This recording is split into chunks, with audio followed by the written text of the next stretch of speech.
Olá, seja bem-vindo ao FIB Notícias. Prefeitura de Bauru assina PAC Pavimentação e mais. Estão abertas as inscrições para o vestibular das FATECs. Projeto de lei propõe que locatários de imóveis sejam titulares por contas de água. Bauru é selecionada para participar do Pronatec Aprendiz. Eleições 2014. Segundo turno acontece no dia 26 de outubro. No último dia 3 de outubro, o prefeito Rodrigo Agostinho assinou convênio que prevê a pavimentação de 703 quadras em 11 bairros da cidade. Depois de mais de 2 anos em negociação, a Prefeitura de Bauru assinou o convênio do PAC Pavimentação.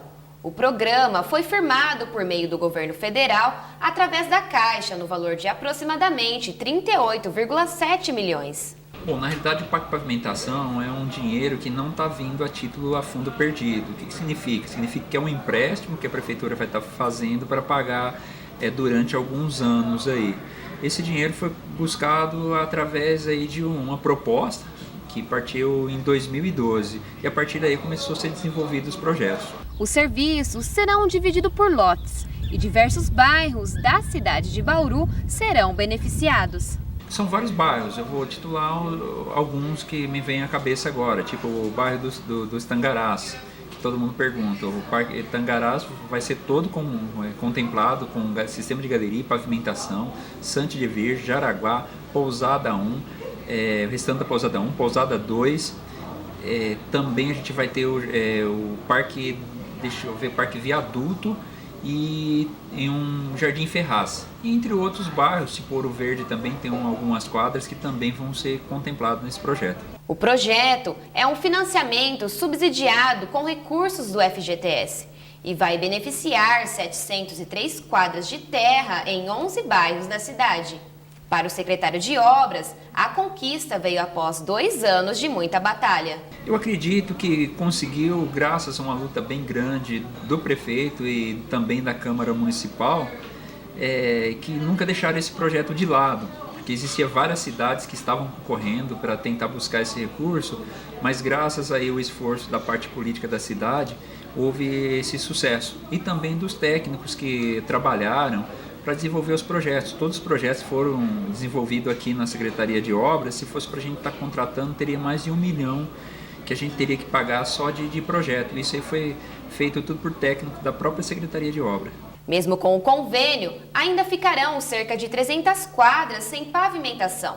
Mas a Prefeitura promete buscar recursos para atender essa demanda. Existem alguns bairros, por exemplo, posso até citar alguns, a Chácara Cardoso, a gente também tem o Parque Giansante, Quinta da Berolinda, são bairros que estão sem projeto. No entanto, o prefeito já se comprometeu a tentar reservar um pouco de recurso da prefeitura para estar dando início na pavimentação desses bairros e também buscar emenda parlamentar, porque nos últimos anos a gente vem tendo uma média muito boa, mais de 200 quadras por ano, sendo metade da prefeitura e metade dinheiro a fundo perdido que o prefeito consegue buscar em Brasília.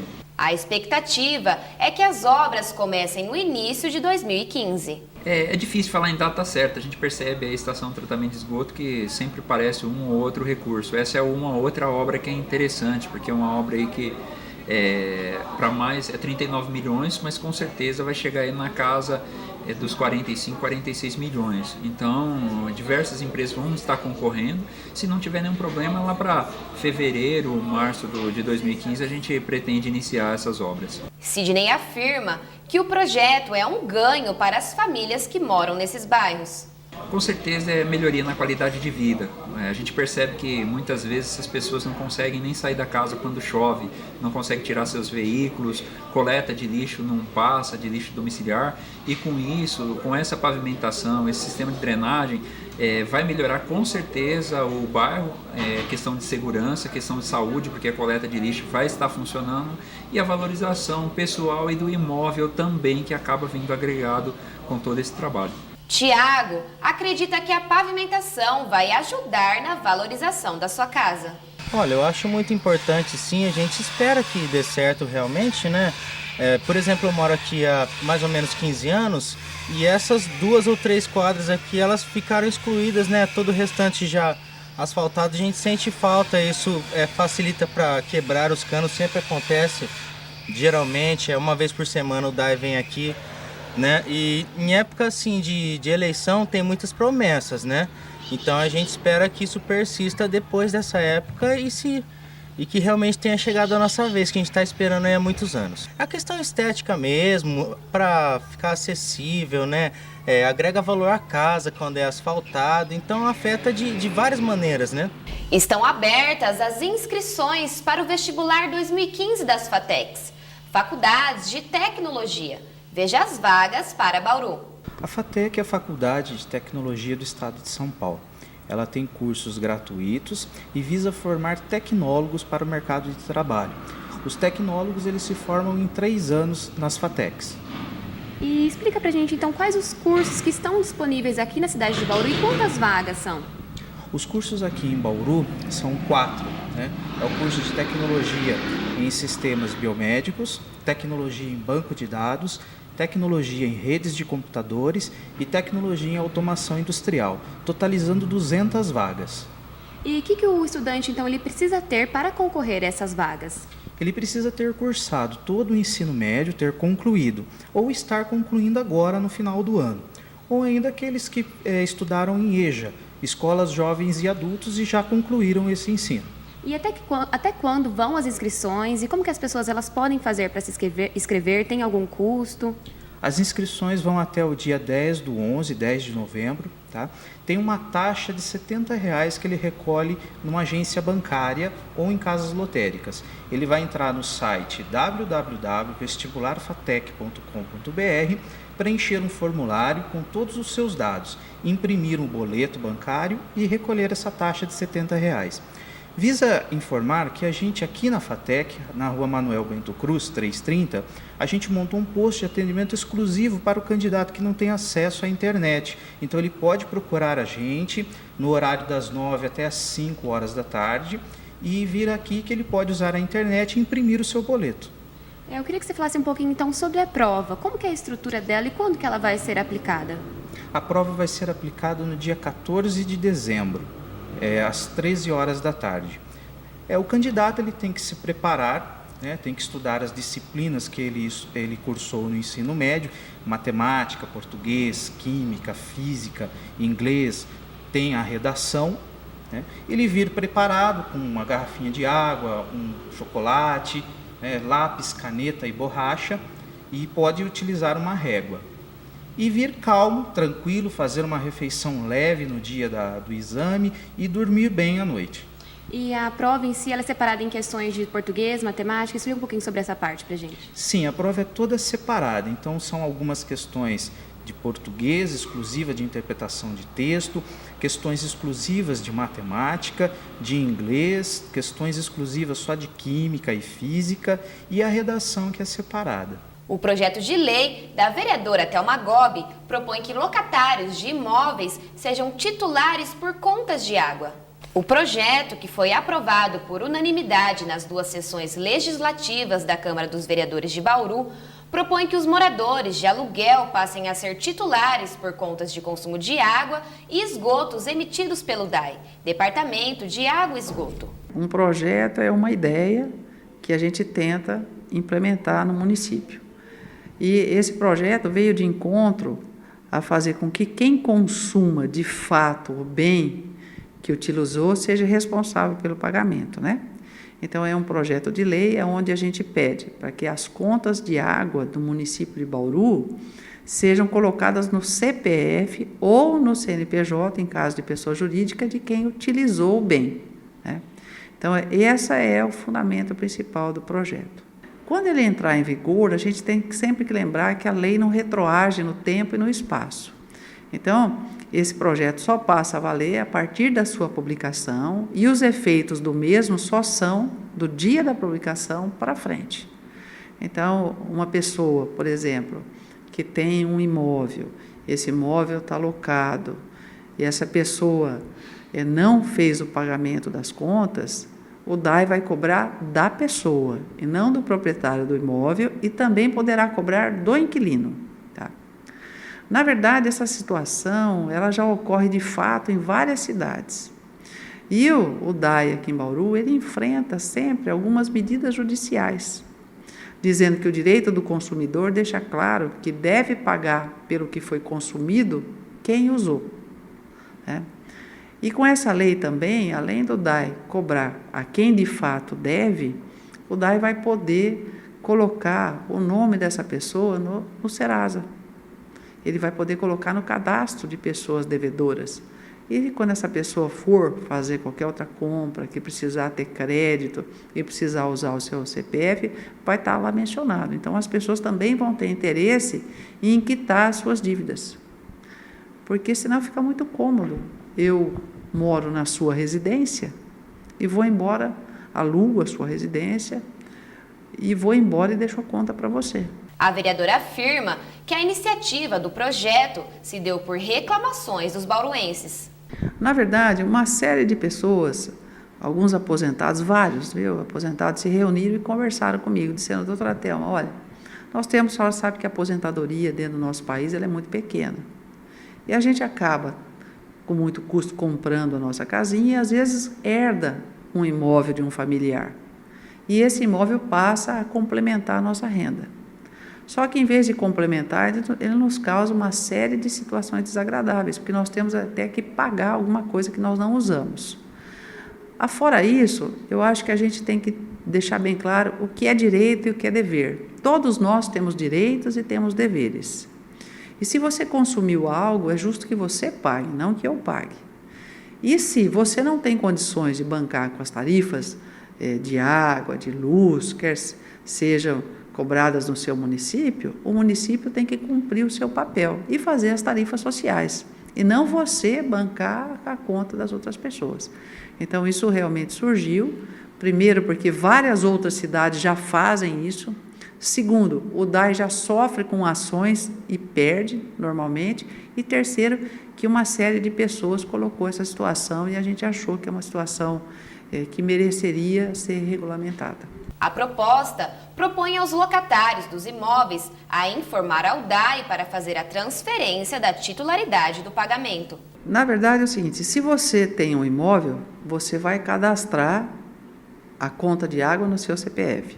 Se você locou esse imóvel para alguém, num espaço de 30 dias, o proprietário ou o locatário, eles têm que ir no DAI, munido do contrato, e registrar essa conta no CPF dele. Acabou o contrato de locação, ou o proprietário ou o locador vai lá e tira do nome do CPF. Ele tem os iguais 30 dias para prover essa situação. Se não o fizer, a conta é do dono da casa. E se o inquilino, o locatário não pagou a conta, cabe dentro do projeto de lei também que seja acionado o fiador. O novo projeto agradou a população. Eu acho correto, sim, porque é uma dívida, né? Então a pessoa está morando na casa, ela é responsável pela conta de água e luz principalmente, né? Então eu acho super correto, sim, a conta ficar no locatário. Se o aluguel também está no nome da pessoa, as contas também tem que vir, então conta de água também. Porque aí depois a pessoa muda, alguma coisa fica para o proprietário, né? É errado. Concordo plenamente, isso aí eu acho que o proprietário não tem nada a ver com o gasto do inquilino, né? Com certeza, concordo plenamente com isso. Ah, sim, né? Porque se ele se gastou, tem de sumir, né? Eu acho certo. Eu acho certo. O direito que ele tem de pagar, não do dono da casa. Eu acho certo ele pagar água e luz. O projeto de lei precisa ser aprovado pelo prefeito para depois entrar em vigor. O FIB Notícias vai para um breve intervalo e volta já para falar sobre o Pronatec Aprendiz na cidade de Bauru.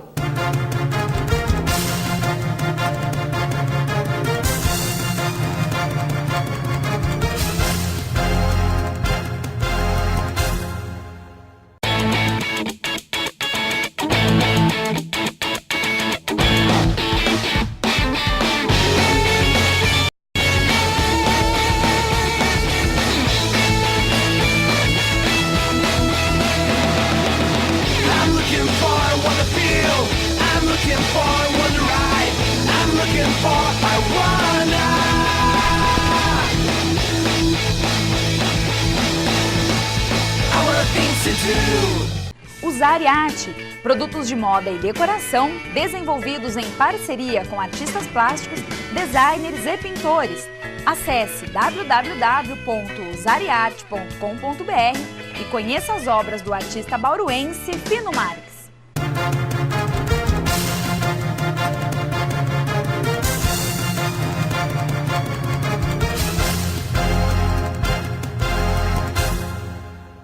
A cidade de Bauru foi contemplada entre 16 municípios do estado de São Paulo para participar do programa Pronatec Aprendiz. O Pronatec Aprendiz atende adolescentes, jovens e pessoas com deficiência na condição de aprendizes. O Pronatec é um programa federal, em parceria com o município. Ele já é desenvolvido aqui no nosso município de Bauru, através do Pronatec Brasil Sem Miséria, o Pronatec Viver Sem Limites, e agora Bauru foi contemplado com o Pronatec Aprendiz.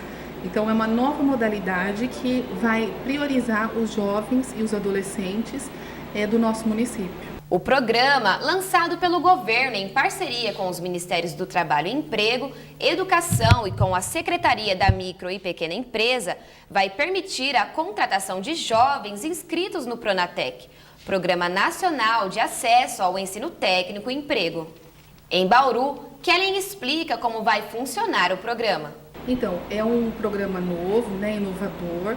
Ele é voltado em parceria com o Sistema S e com a ETEC, aqui do nosso município.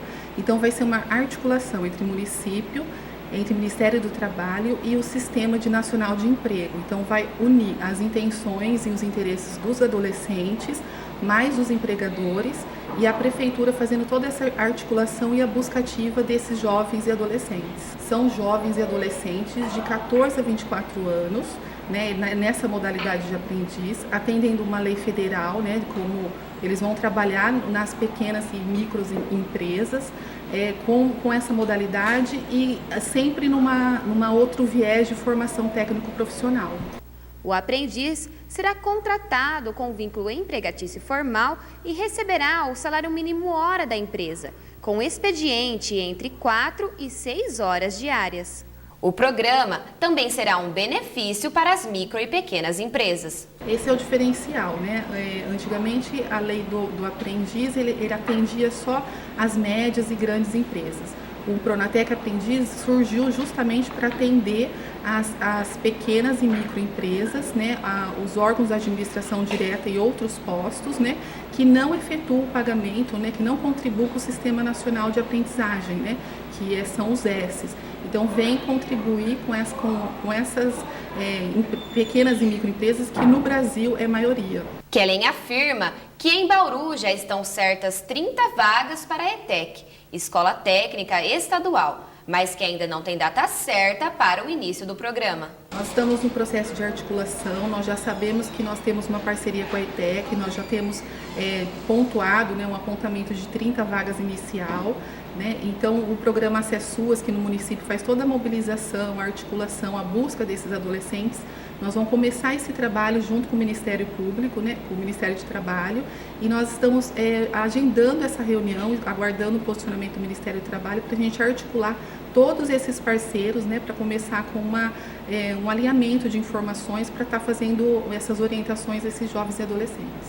Na Secretaria nós já temos o programa Acesso Suas, que fica localizado aqui mesmo na Alfredo Maia, então eles podem estar vindo buscar informações, deixando o seu interesse, por telefone também, aqui na Secretaria do Bem-Estar Social, que nós vamos estar oferecendo todo o acesso, disponibilizando a vagas. Assim que a gente tiver informações novas, a gente vai estar disponibilizando também nos meios de comunicação. Kellen afirma ainda que o novo programa é uma oportunidade para os jovens crescerem profissionalmente. Eu acho que é uma oportunidade bastante importante para esses jovens, para esses adolescentes, é um crescimento pessoal, é uma oportunidade de mais áreas de aprendizagem, nessa faixa etária de 14 a 24 anos, eles querem entrar no mundo do trabalho, mas precisam de uma orientação e pela legislação, pela Constituição Federal, só é possível trabalhar a partir dos 16.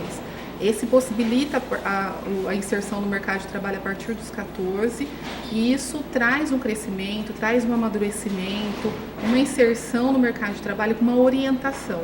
Então, eles fazem o curso no Sistema S, na ETEC, são acompanhados com um profissional e também trabalham naquela área que ele está fazendo o curso. Isso é o diferencial e é a grande conquista que Bauru teve com a vinda do Pronatec Aprendiz. O segundo turno das eleições 2014 vai acontecer no dia 26 de outubro. E você que não votou no primeiro turno, saiba como justificar seu voto. O primeiro turno das eleições 2014, que aconteceu no dia 5 de outubro, apresentou surpresas nos resultados à presidência da República. Marina, que apresentava uma porcentagem maior nas pesquisas em cima do candidato Aécio, terminou em terceiro lugar. Eu digo que a grande perdedora foi a Marina nesta eleição, né? Embora ela manteve um número muito próximo ao de 2010. Portanto, o eleitor da Marina é um eleitor fiel, né? Que se mantém com ela, né? Agora, ela, particularmente, eu creio que teve um conjunto de fatores que influenciou para que isso acontecesse. Primeiro, que o partido no qual ela se candidatou não é consensual à figura de Marina. Bom, então você já não tem toda a militância na reta final dando apoio, né? Você tem contradições no discurso dela, ora afirma uma coisa, ora afirma outra, né? Isso confunde o eleitor, né? E mais do que confundir, cria dúvidas com relação à personalidade que ela tem que ter enquanto gerente do país, né? Porque o executivo é isso, é gerenciar, você não pode titubear. E ela mostrou muita dúvida durante toda a campanha, mostrou ideias pouco claras na sua campanha, mudou. E isto fez com que, obviamente, o eleitor pulasse para trás, que é o caminho oposto seguido por Aécio, por exemplo, né, que estava bem atrás, mas persistiu firme, partiu com um caráter mais agressivo, né, mais do que se espera de um candidato, e conseguiu reverter o processo. No estado de São Paulo, o candidato Serra, eleito senador, e o candidato Geraldo Alckmin, reeleito a governador, venceram com uma grande vantagem a seus adversários. Sem dúvida nenhuma, né? E mais do que nada, pela falta de candidatos capazes de concorrer com ele, né? Eu creio que uma das poucas pesquisas que acertou e que se manteve durante todo o processo eleitoral foi a vitória do Geraldo Alckmin no primeiro turno, o que mostra que os tucanos estão entrando muito forte no estado de São Paulo. Tem uma votação muito expressiva, mas por outro lado é um voto muito conservador do paulistano, né?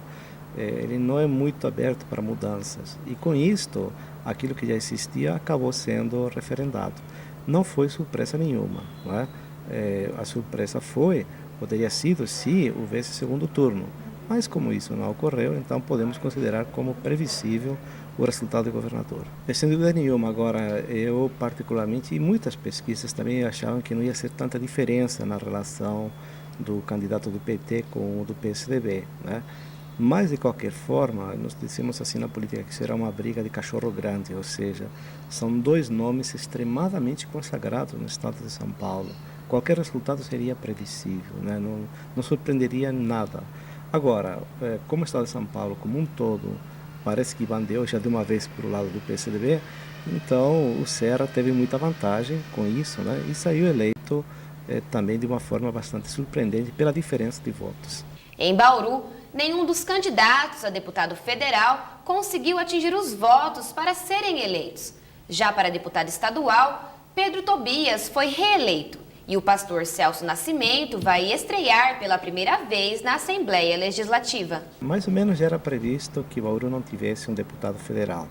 Agora, a surpresa ficou no âmbito estadual. Sendo otimista, nós poderíamos dizer que conseguimos um ganho de 100%, de um passou para dois, né? Por que isso acontece? Isso acontece pelo seguinte, né?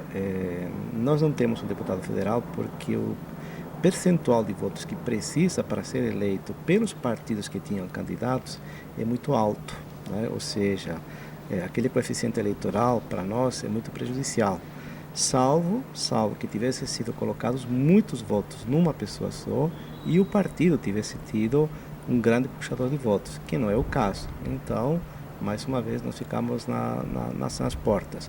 Agora, a surpresa ficou sim para o deputado estadual, né? Porque o que se esperava também era justamente por isso, porque nós temos muitos candidatos, o voto muito disperso, tem gente que vem de fora que leva muitos votos, né? E isso preocupava, né? Foi uma grata surpresa ter 2, e eu creio que isso é um sinal, né, de que de alguma forma se ganhou em representatividade, ou seja, o número de votantes de Bauru já demandava 2 candidatos faz muito tempo. O professor de política brasileira acredita que os deputados estaduais eleitos da região de Bauru irão ajudar a trazer recursos para a cidade. Sem dúvida nenhuma, até porque eles também tiveram votação aqui, né?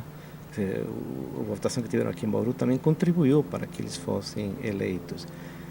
E é um espaço aberto para o futuro para eles, né? Se eles dão as costas para um eleitorado imenso como é de Bauru comparado com o da região, estariam negligenciando um colégio eleitoral que pode trazer muitos frutos no futuro. Então é normal que eles deem também alguma atenção à nossa região.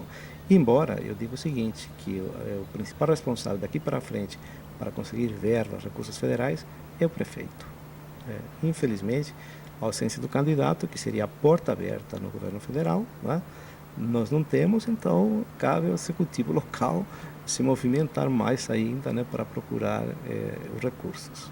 Em Bauru, dos 257.990 eleitores cadastrados, 19,36% não foram às urnas.